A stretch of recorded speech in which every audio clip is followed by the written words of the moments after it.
아멘. 오늘 성도가 알아야 될 죽음의 실상이라는 제목으로 말씀 나누도록 하겠습니다.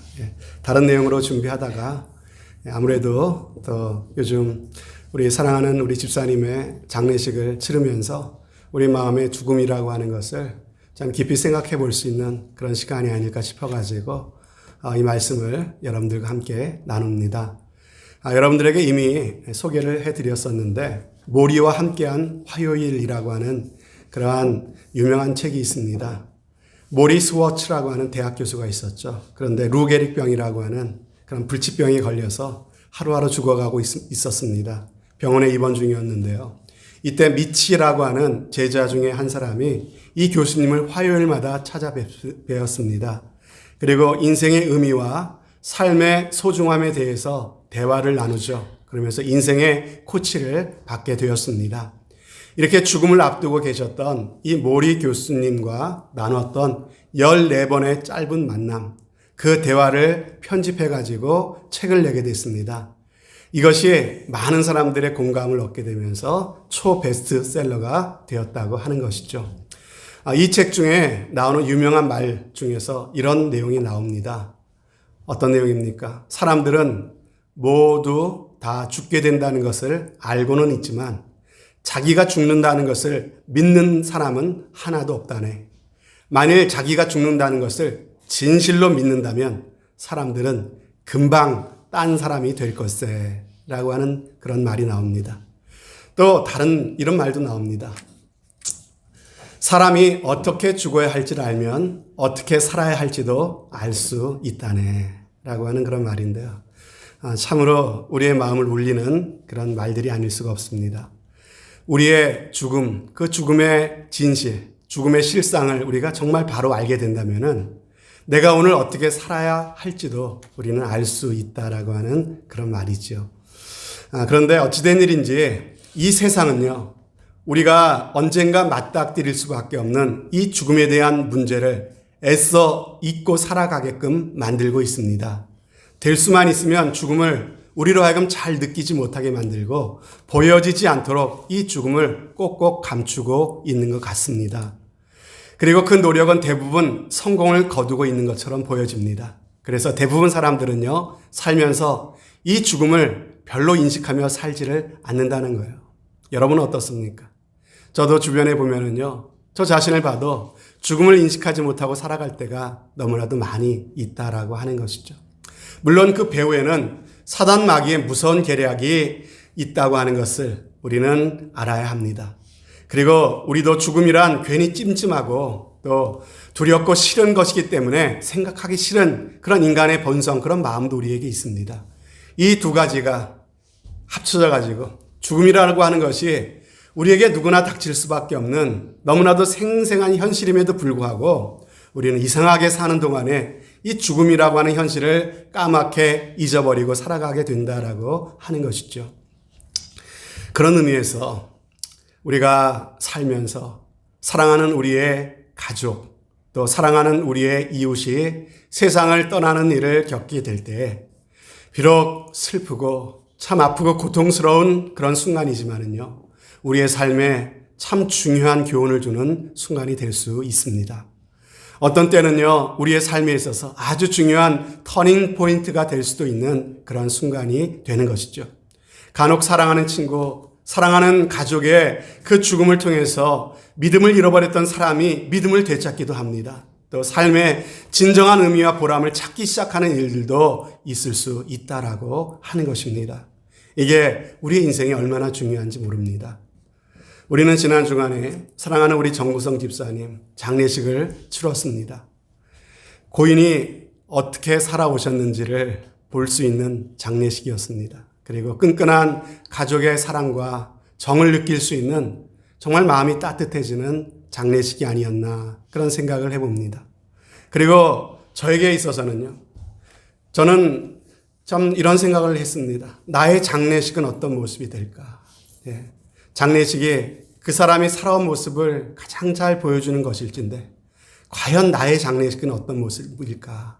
이런 생각도 곰곰이 해보았습니다. 저에게는 나름대로 참 소중한 시간이 되었던 것 같습니다.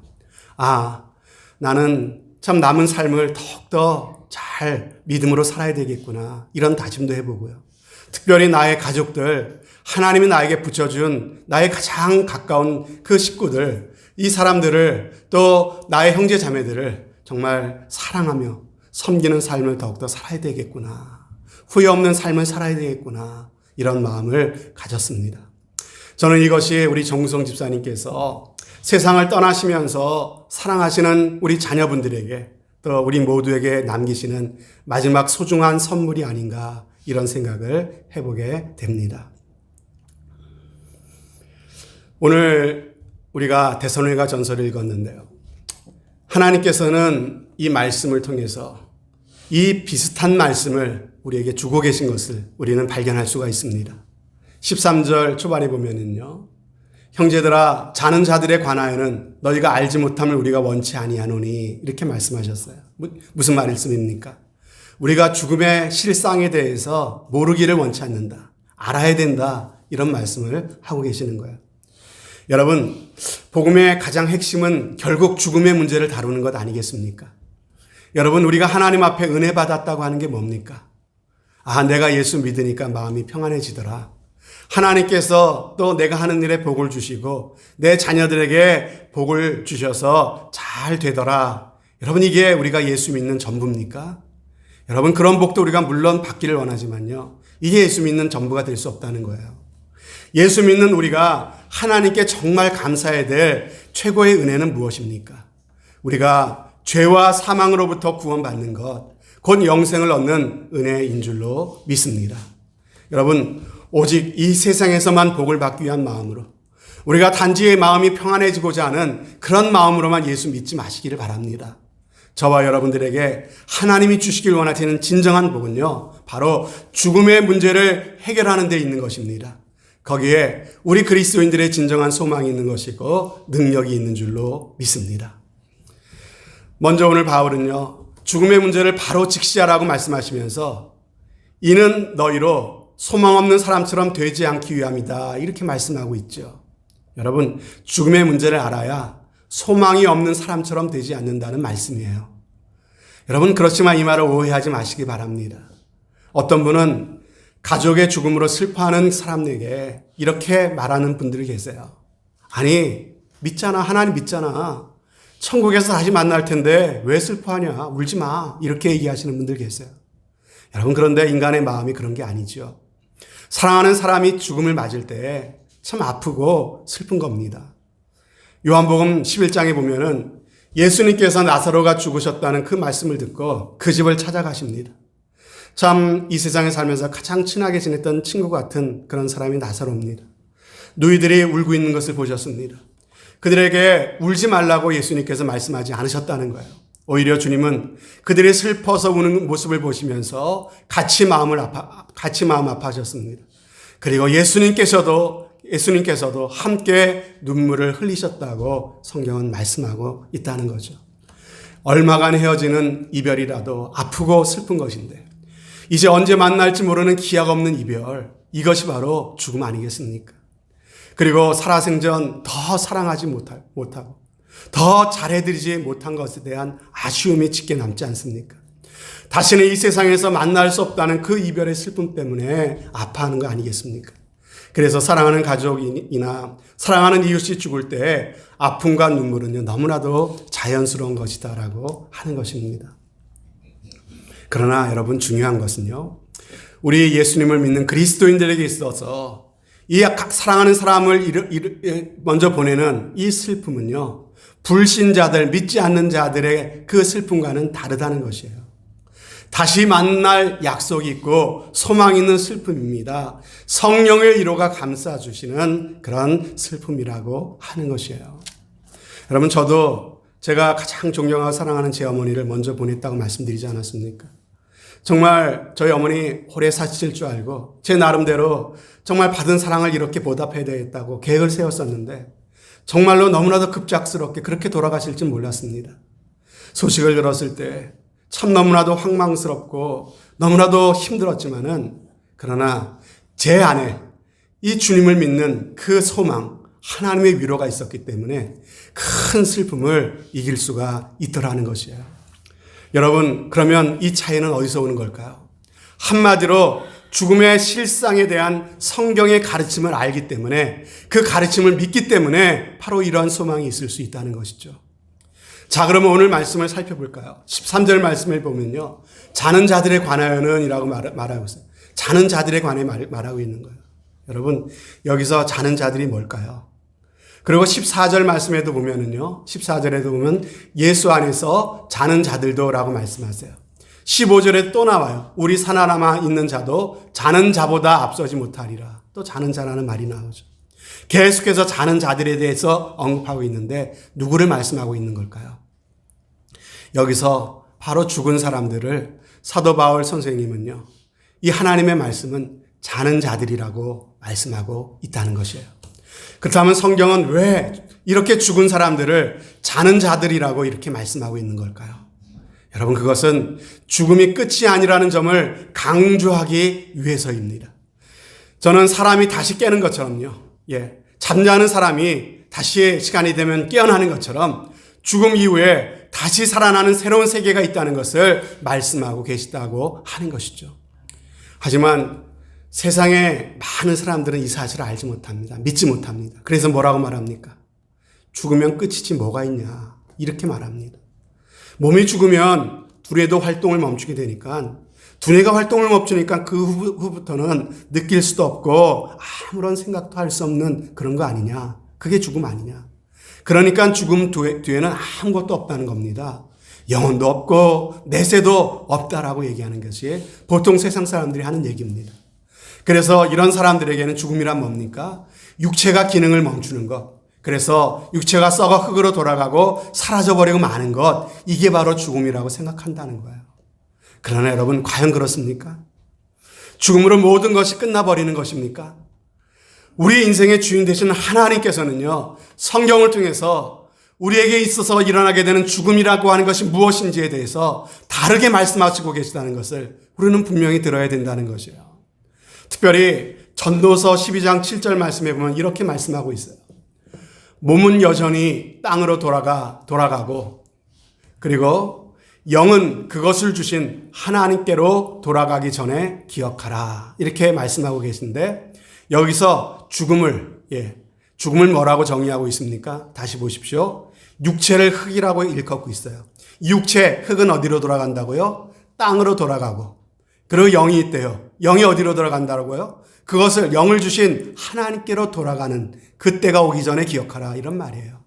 여러분, 이 육체가 땅으로 돌아가고 영혼이 하나님께로 돌아가는 것, 이게 죽음이래요.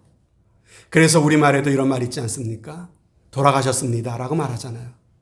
여러분, 어디로 돌아갔다는 말일까요? 이 말씀에 의하면 정확합니다. 성경은 정확하게 명확하게 우리에게 말씀해 주셨어요.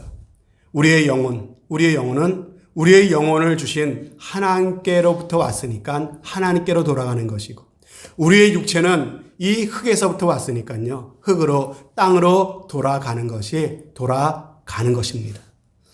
그러므로 죽으면 끝장이라고 말하는 사람들은요, 죽음의 한 면만을 보고 말하는 것이에요.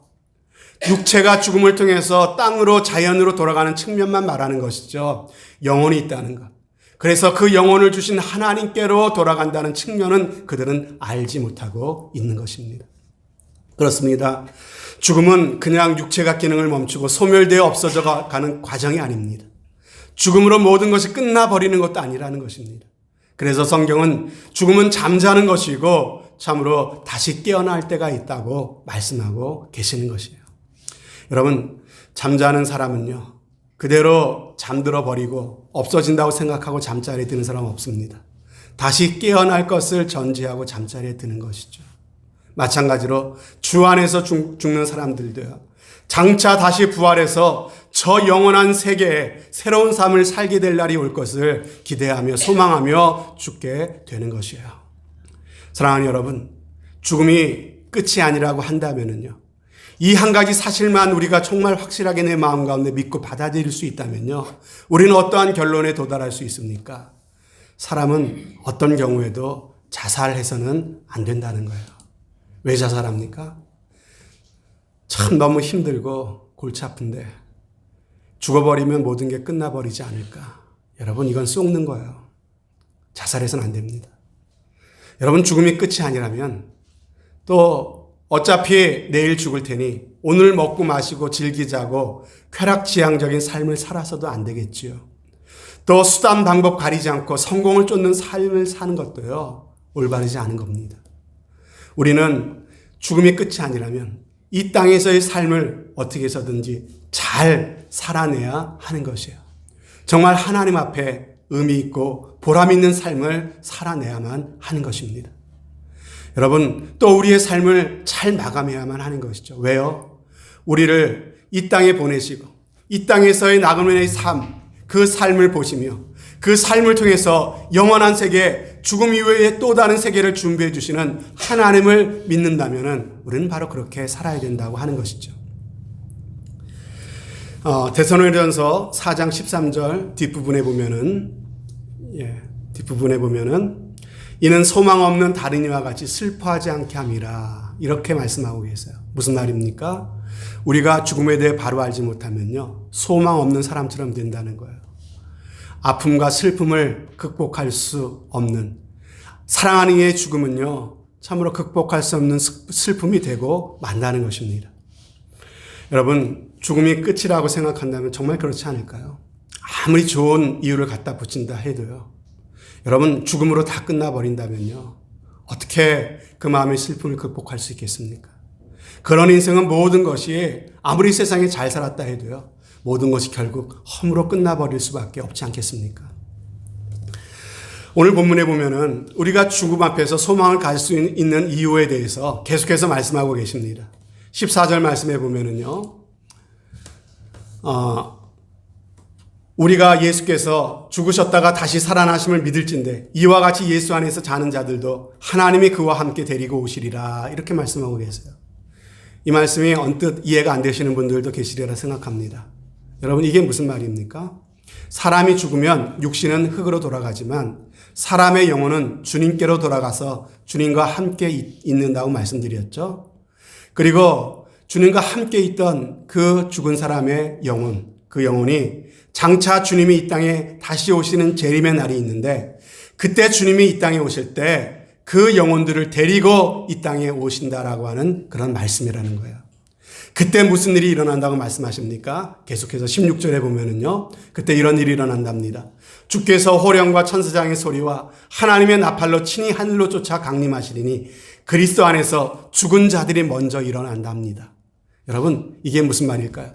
그리스도 안에서 먼저 죽은 자들이 누굽니까? 예수 믿고 먼저 이 세상을 떠난 사랑하는 우리의 가족, 우리 형제들을 의미하는 거 아니겠습니까?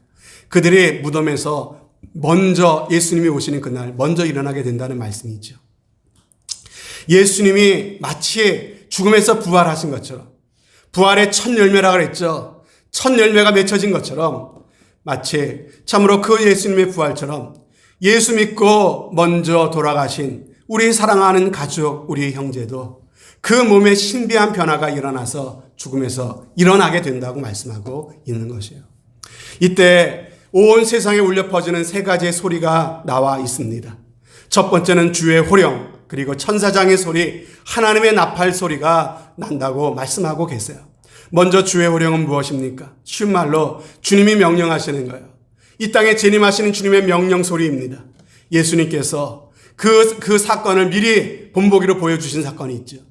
나사로의 무덤 앞에 가신 예수님께서 나사로야 나오너라 라고 호령하시니까는 죽은 지 나흘이나 되어서 썩은 냄새까지 나던 그 나사로가 다시 일어나서 그 무덤에서 나온 것처럼 주님이 장차 이 땅의 죽은 자들을 향하여 호령하실 때가 있을 거랍니다. 그러면 그 소리를 듣고 죽은 자들이 일어나게 될 거라고 하는 것이죠. 그 다음에 또 어떤 소리가 있었습니까? 천사장의 소리죠. 주님의 명을 받들어 가지고 큰 소리로 외치는 천사장의 소리가 있다는 거예요. 천사장의 소리를 듣고 천사들이 어떻게 합니까? 일제히 그 나팔 소리를 울려 불게 된다는 것이죠. 여러분, 그 순간에 온 천지에 천사들의 나팔 소리가 울려 퍼지는 그때, 그 순간 이 땅에서 안식을 누리고 있던 신자들의 몸이 다시 살아나게 된다고 말씀하고 있는 것입니다. 그리고 그때 주님과 함께 이 땅에 돌아왔던 그 영혼, 예수님의 품 안에 안겼다가 예수님과 함께 돌아온 그 영혼들이 있지 않습니까? 그 영혼들이 무덤에서 참 변화되어 일어난 자신의 몸과 결합하게 된다는 것이요. 그래서 완전한 생명, 영광스러운 부활체로 변화된다고 성경은 말씀해주고 계시는 것이에요. 사도 바울은요, 이 사실에 대해서 고린도전서 15장에 이렇게 증언해주고 계십니다. 보라, 내가 너에게 비밀을 말하노니 우리가 다 잠잘 것이 아니요 마지막 나팔에 순식간에 홀연히 다 변화하리니 나팔 소리가 나매 죽은 자들이 썩지 아니할 것으로 다시 살게 될 것이라고 말씀하고 계시는 것이죠. 주의 호령과 천사장의 소리와 하나님의 나팔 소리가 울려 퍼질 때 이 땅의 흙으로 돌아갔던 신자들의 몸이 여러분 무덤에 묻혔든지, 여러분 이 말씀을 너무 믿어가지고 나는 화장 안 할 거야 이런 분들이 간혹 계신데, 하나님의 능력을 여러분 제한하지 마십시오. 하나님은 무덤에 묻혀있는 신자든지 아니면 사자의 밥에 물어 뜯겨갖고 여기저기 흩어져 버린 시신이든지 아니면은 화장을 하여 뼈가루가 되어서 산천에 뿌려진 그러한 몸이든지 하나님의 능력은 불가능한 것이 없는 줄로 믿습니다. 하나님께서 참으로 그 땅으로 돌아갔던 그 육신을 마지막 순간에 그 순간에 다시 일으키신다라고 하는 것이죠. 여러분, 그리고 주님과 함께 돌아온 그 영혼과 다시 한 몸이 됩니다. 그리고 가장 건강하고 가장 영광스럽고 가장 아름다운 몸으로 변화된다고 말씀하고 계시는 것이에요. 더 이상 병들지 않는 몸, 늙지 않는 완벽한 몸이 되어서 참으로 주님과 함께 영원히 살게 된다는 것이죠. 그래서 17절에 뭐라고 말씀하십니까? 그리하여 우리가 항상 주와 함께 있게 된다는 것이에요. 그 후로 새하늘과 새 땅에 주님과 함께 영원히 살게 된다는 것이죠. 그것은 우리 주님께서 믿는 자들을 위하여 친히 준비해 주신 곳이랍니다. 그리고 그것은 더 이상 죽음이 없고 고통이 없고 눈물이 없는 곳이라고 말씀하시죠. 하나님의 영광이 해같이 빛나는 곳이래요. 더 이상 어둠이 없는 곳, 더 이상 죄악이 없는 곳, 태양이 필요 없는 곳이라고 말씀하지 않습니까? 여러분, 이것이 여러분 사도 바울이 우리에게 주는 약속이 아니에요. 하나님께서 사도 바울에게 성령으로 감동하셔서 하나님이 우리에게 주시는 하나님의 약속이고 하나님이 우리에게 알려주시는 죽음의 실상이요 비밀인 줄로 여러분들 믿으시기를 바랍니다. 반드시 하나님께서 이루실 일들을 미리 우리 가운데 성경을 통해 말씀해 주셨다라고 하는 것이에요. 사랑하는 여러분, 우리에게 이러한 소망이 있다면 우리는 오늘날 어떻게 살아야 되겠습니까? 18절 말씀해 보니까요. 그러므로 이 여러 말로 서로 위로하라 이렇게 말씀하셨죠.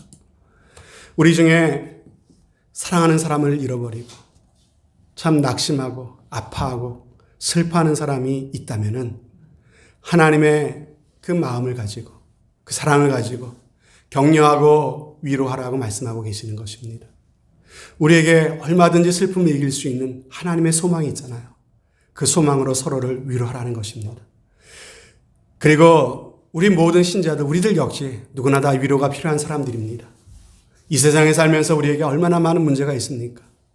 가족 간의 관계 가운데, 직장 속에서, 삶의 현장 속에서, 또 예수 믿는 성도로서 살아가기가 얼마나 힘이 듭니까?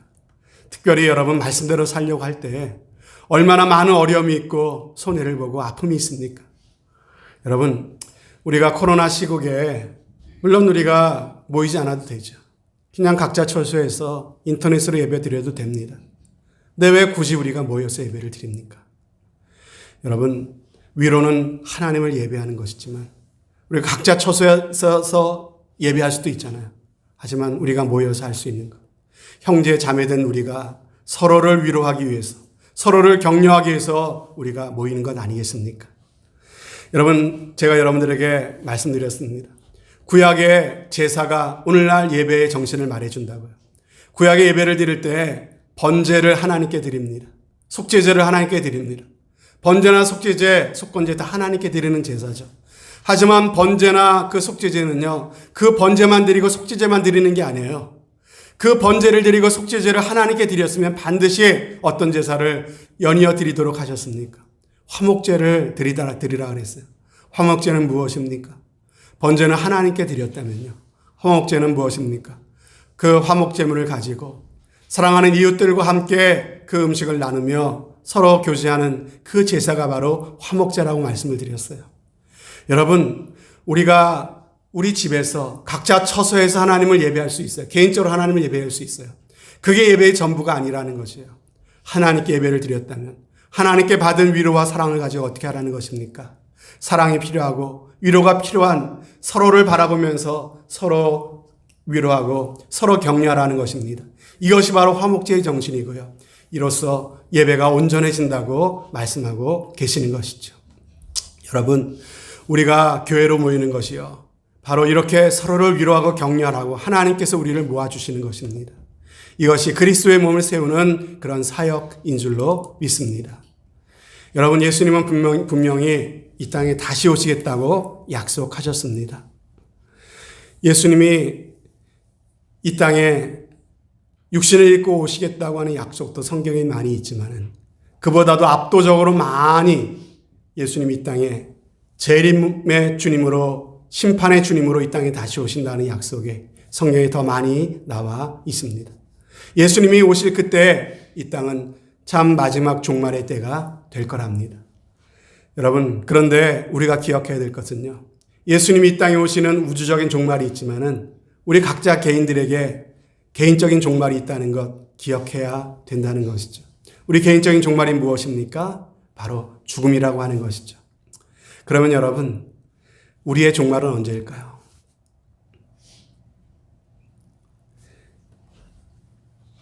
나의 종말은 언제일까 아는 사람은 아무도 없습니다. 예. 우리 정무성 집사님도 장례를 그렇게 일찍 치르게 될지 저는 꿈에도 생각하지 못했습니다. 참 건강하셨던 분 아닙니까? 여러분, 아무도 자신할 수 없다는 거예요. 나는 다른 분들보다 나이가 좀 적으니까, 젊으니까, 건강하니까. 아니요. 여러분, 나이 순이 아닙니다. 하나님 부르시면 가야 됩니다.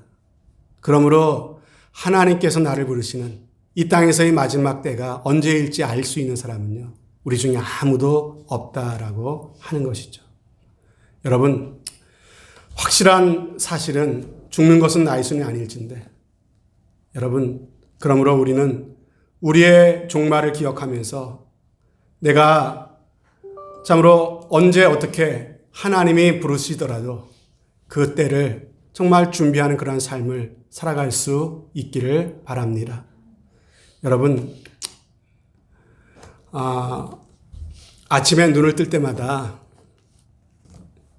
여러분, 안녕하세요 성령님 하고 인사하라 그랬죠. 그것도 하시지만은 또 아침에 일어나시면은 하나님께 감사하십시다. 오늘도 하루를 주셨군요. 라고 하면서 하나님께 감사하세요. 당연한 게 아니라 하루의 삶을 주신 하나님께 감사하며 하루를 시작하시기를 바랍니다. 그리고 또 오늘 하루를 하나님께서 나에게 주셨는데 이 날이 마지막일지 모른다는 그 마음을 갖고 우리가 살아갈 수 있었으면 좋겠습니다. 여러분, 그 마음을 가지고 세상을 살아가면요, 다른 사람이 뭐가 부럽겠습니까? 다른 사람이 나보다 잘 사는 게 부럽겠습니까? 나보다 좀 더 많이 가진 게 부럽겠습니까? 하나님이 오늘 나를 부르실 수도 있고 내일 부르실 수도 있는데 뭐가 부럽습니까? 여러분, 그 마음으로 우리가 좀 살아가라는 것이죠. 그 죽음을 우리가 인식하고 우리가 살아간다면요, 세상에 겁날 게 또 뭐가 있겠습니까? 뭐가 겁납니까? 하나님 부르시는 가는 인생이고 오늘 죽을 수도 있고 내일 부름받을 수도 있는데 뭐가 겁납니까? 세상에 여러분, 용서하지 못할 사람이 없어요. 여러분, 내가 내일 부름받는다고 생각하면요, 용서 못할 일이 뭐가 있겠습니까? 마음 아플 일도 없고 상처받을 일도 없고 누굴 미워할 일도 없고 거기서 진정한 담대함이 생기는 줄로 믿습니다. 여러분, 이처럼 죽음에 대해서 우리가 인식하며 살아가면요, 많은 것들이 달라지게 된다는 것이죠. 하지만 아무리 우리가 성도들이라 할지라도 천년만년 마치 죽지 않을 것처럼 생각하고 살아간다면, 또 반대로 죽으면 모든 게 다 끝나버릴 것처럼 생각하고 산다면요, 그때는 완전히 밀 까부르듯이 사단 마귀의 종노릇하며 살아갈 수밖에 없다는 것이죠. 여러분, 세상에 목을 메고 살아가는 것이에요. 죽음에 매여 종노릇하는 그런 삶이 될 수밖에 없다는 거예요. 돈에 목을 메고 세상 성공에 목을 메고 세상 재물에 목을 메고 내 상처, 내 자존심에 목을 메고 사니까요. 불행한 인생을 살아갈 수밖에 없는 것입니다. 그런데 죽음의 실상을 바로 알고 삶을 바라볼 때 사단 마귀는 어떻게 할 수가 없는 거예요.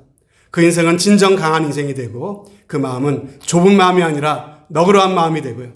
그 인생은 진정 세상에서 가장 참으로 강하고 담대한 인생이 될 수 있는 줄로 믿습니다. 그래서 주님은 죽고자 하는 자는 살 것이라고 말씀하신 것 같아요. 오늘 저와 여러분들에게 하나님이 주시는 이러한 은혜가 있으시기를 주님의 이름으로 축복합니다. 세상에서 특별히 힘들고 어려운 일 당하시는 분들 계시죠? 오늘 이 말씀이 정말 위로가 됐으면 좋겠습니다. 그건 그거고 또 살아가면서 까맣게 잊어버린 게 아니라 정말 하나님이 우리에게 주시는 놀라운 위로가 여기 있어요. 이것을 정말 마음 가운데 받아들이고 믿고 붙잡고 살아가는 귀한 은혜가 있으시기를 바랍니다. 이 세상은 속히 지나갑니다. 세상에서 사고 없고 병 없이 살아봐야 80년, 길어야 90년 아닙니까? 그 80년, 90년의 삶과는 비교할 수 없는 영원한 삶이 우리를 기다리고 있다고 말씀하십니다. 사랑하는 사람들을 먼저 보내신 분들, 참으로 이 말씀이 위로가 되시고 소망이 되시길 바라겠고요. 우리 모두가 예수님을 믿기 때문에 죽음의 문제를 해결받고 함께 천국을 바라보는 삶으로 승리하는 주의 백성들이 꼭 되어주시기를 주님의 이름으로 축원드립니다. 아멘. 하나님 아버지